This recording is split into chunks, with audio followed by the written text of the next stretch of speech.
Welcome to episode 3 of Trauma, Healing, and Nutrition, a podcast series sponsored by Repair.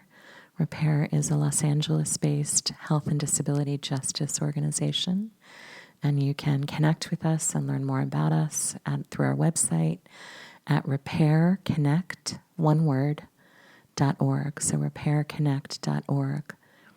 You will also see links to our social media through Facebook, LinkedIn, Instagram, and Twitter, through the main page and at the top bar of our website. And feel free to connect there with us as well in order to learn more about our work, but also get announcements when new podcast episodes are released.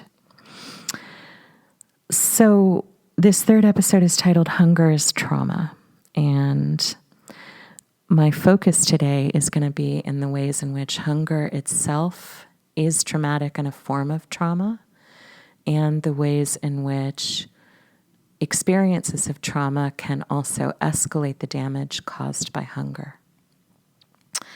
So I want to share a little bit about my relationship to this subject because part of my academic training involved getting my doctorate in sociology and anthropology, and I wrote my dissertation based on 75 interviews with Jewish daughters of Holocaust survivors in the United States. And there were a number of different things that I was deeply concerned with and focused on as I was doing that research. And one of the themes that I think didn't fully anticipate until I got into the study was hunger. As I continued to listen to the narratives that daughters shared about their post-war families' experiences, the impact of parents having, in many instances, partially starved and having been around so many members of their communities starving to death, had just tremendous transgenerational consequences. And those consequences could manifest in different ways. Sometimes they showed up as eating disorders. Sometimes they showed up as a preoccupation with feeding other people. I remember interviewing somebody who said, if I know anyone around me is hungry, I can't stand it. I have to get them food. Some talked about the ways in which their parents' tolerance for any sort of physical deprivation, but hunger in particular, was particularly low. And so food was really tied up with families' healing, and sometimes tied up with a lot of pain and dysfunction within families, sort of being pressured to eat or being guilted if you didn't eat everything that you could after so many of your ancestors and family members had gone through starvation. We also know, thanks in large part to a growing field called epigenetics.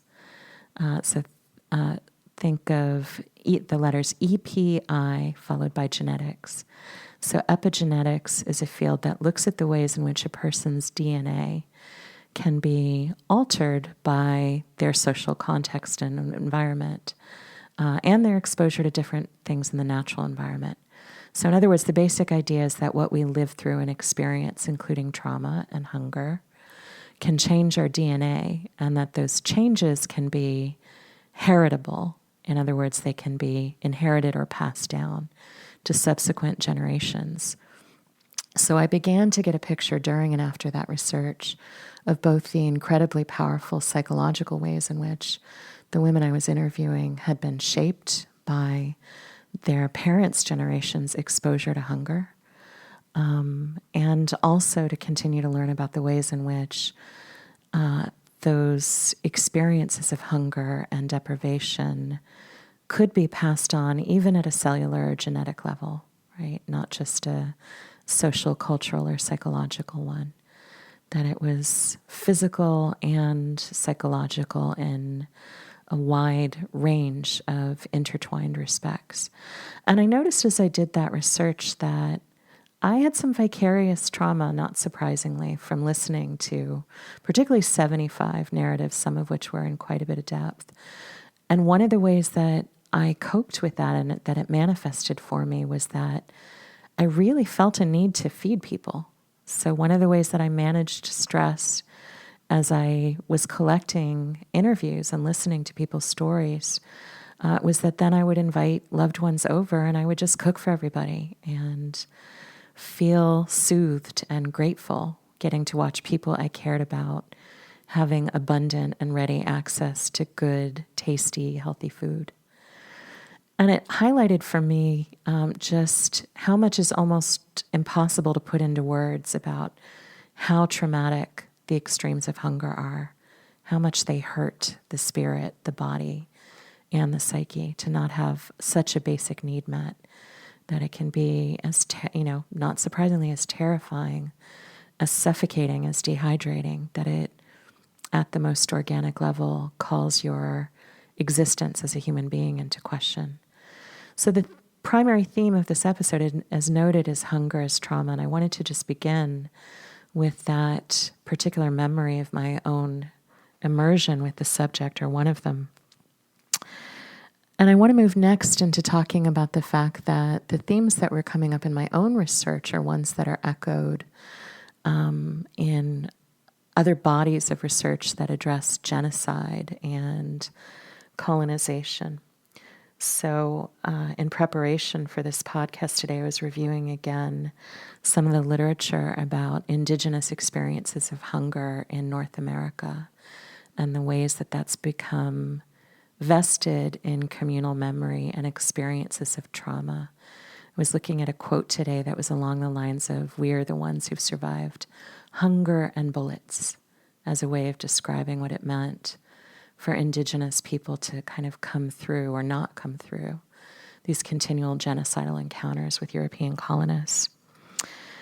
And I've also been following for a while some of the literature about the kind of cultural and social legacies of famine in Ireland as, again, another colonized space under British colonialism. And it's often a misunderstanding of the term famine or the term potato famine, that the idea was that the crops just died or didn't grow or something happened so that there just was no food, that it was like an agricultural phenomenon. And the context of what was known as the potato famine was actually that most of the food in Ireland was taken and shipped to England. And so this was an entirely colonially induced phenomenon, not a natural one, and just created such extremes and atrocities of families breaking apart and dying and losing children and sometimes killing each other and going through just unbearable traumatic events because colonization had taken their food. And what we see when we listen to cultural scholars from a variety of disciplines who are engaged with, not just scholars, artists, community-based, not necessarily academic historians, poets, all the people who are keepers of memory and experience, what we find is that the memory of trauma is indelible and embodied in collective and communal experiences, and it tends to go with most, if not all, experiences that people have had of colonization, that one of the ways that you colonize a people is you control their access to food. It's so basic and it's so powerful. And if you control people's access to food, the level of intervention and discipline and control that you can exercise over a human body is that much more powerful and that much more traumatic. So all of this is, understanding hunger as a mass social and historical phenomenon. And I also want to talk a little bit today, at least just to sort of tease out a little bit of the subject, we won't go deep, about the ways that we know that hunger can also work in the body and interact with various sources of trauma. So there was a study that came out just a couple years ago by Andrew D. Jones. This was in the American Journal of Preventive Medicine. And anytime I'm citing to a specific author, you'll be able to find the full citation in text associated with this podcast. If you want to go and actually look it up, you can. And he was writing about the relationship between food insecurity and mental health, and he analyzed the issue based on data from 149 countries. And as you might expect, what he found was that food insecurity was massively associated, really significantly associated with poor mental health status. That hunger doesn't just make you physically deprived, that it makes you psychologically ill. And I'm oversimplifying that a little because, basically what we're describing is a correlation, meaning two things being associated. So sometimes hunger and other declines in mental health were both associated with something else, like war or poverty. But even when we control for all that, what we find is that hunger predictably is going to keep being associated, regardless of the different contexts that produce it. Hunger is associated with declining mental health. So hunger in and of itself is not just physically, but always emotionally traumatic, at least when it's present for any significant period of time. One of the ways to understand why that is, beyond what I've already said, is indicated in an existing area of study that focuses on the way in which trauma escalates weight loss. So we all understand pretty intuitively that if you don't have enough food to eat, eventually that will mean you start losing weight. But one of the things that we see is that even in the presence of nutrient deprivation, when you're being severely traumatized, it will disrupt your ability to digest and absorb the nutrients you are getting. And so trauma by itself, even among people who have enough food, can generate weight loss. When you combine hunger with heavy levels of traumatic stress. And for instance, I was looking today at a study from by Setker et al. In 1990 that was basically in clinical psychology and was focused on prisoners of war. And what you find is that when trauma from multiple sources is interacting with hunger, that you get an escalated weight loss effect, that it's both the trauma and the food deprivation that starve you. So that's useful to understand as well. And it indicates something very important, which is that when you want to help a body heal from hunger, you have to address trauma in order to not just provide food, in order to restore that body's ability to fully make use of the nutrients it's finally getting and to heal. Otherwise, weight loss may still continue for too long, or the body just may not be able to fully repair itself. There's one more really interesting and important study I want to discuss, and this was by two scholars by the last names of Chilton and Booth. It was published in the Journal of Nutrition, Education, and Behavior a little over 10 years ago in 2007. And what they did in this study was go to 3 food pantries in Philadelphia and focus on African American women's narratives about hunger. And from that study, they devised a conception of hunger of the body and hunger of the mind. So what they found was that the women were describing being hungry physiologically, but also having an experience of starving emotionally, and that both forms of hunger, emotional hunger and physical hunger, were often linked to their vulnerability to interpersonal violence. Right? That your heart, your spirit, your mind are starving for the things you need to heal and to be safe, and your body is starving. And both of those things are occurring because you're somebody who's a victim of violence.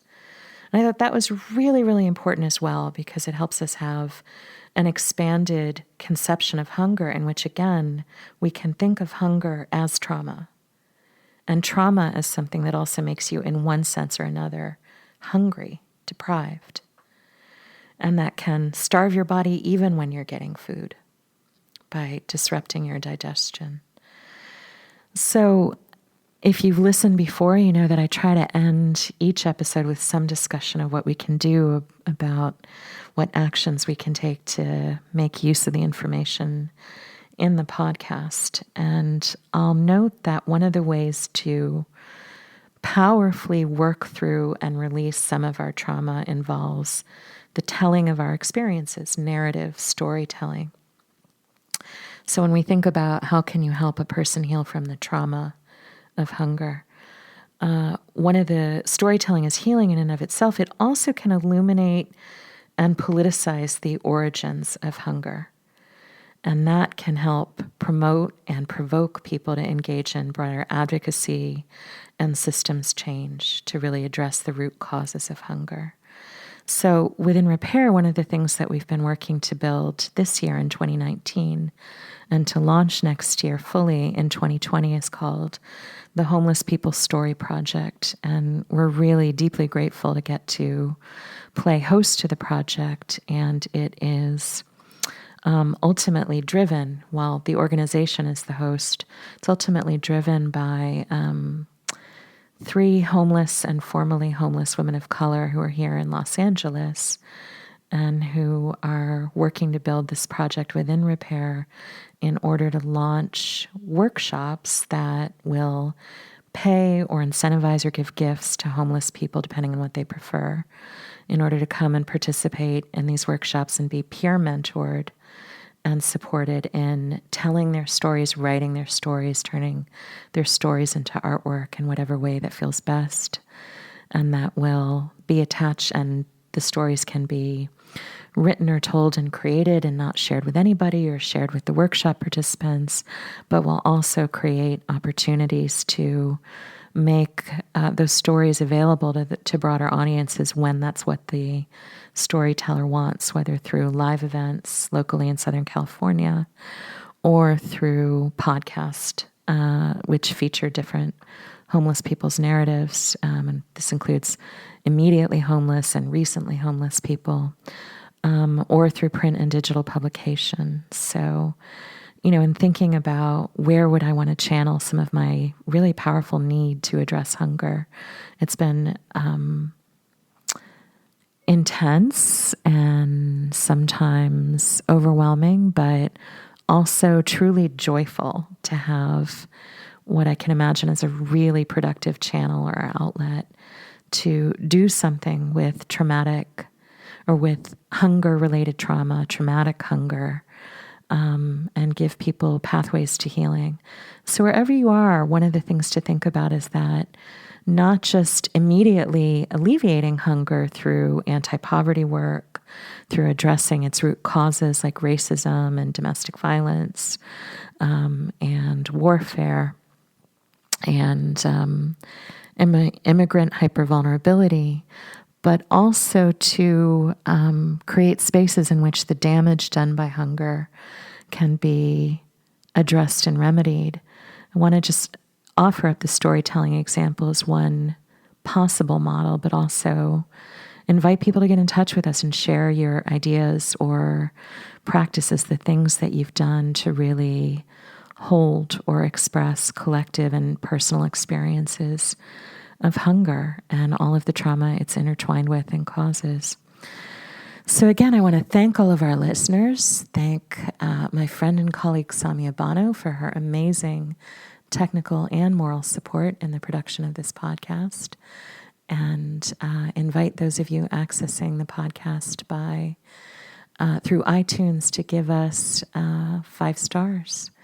And we'll be back in a while with episode 4. We're still making a decision about the subject matter, but it will definitely have something to do with agriculture and food production. So I hope you'll join us when that's released. Thank you so much, listeners.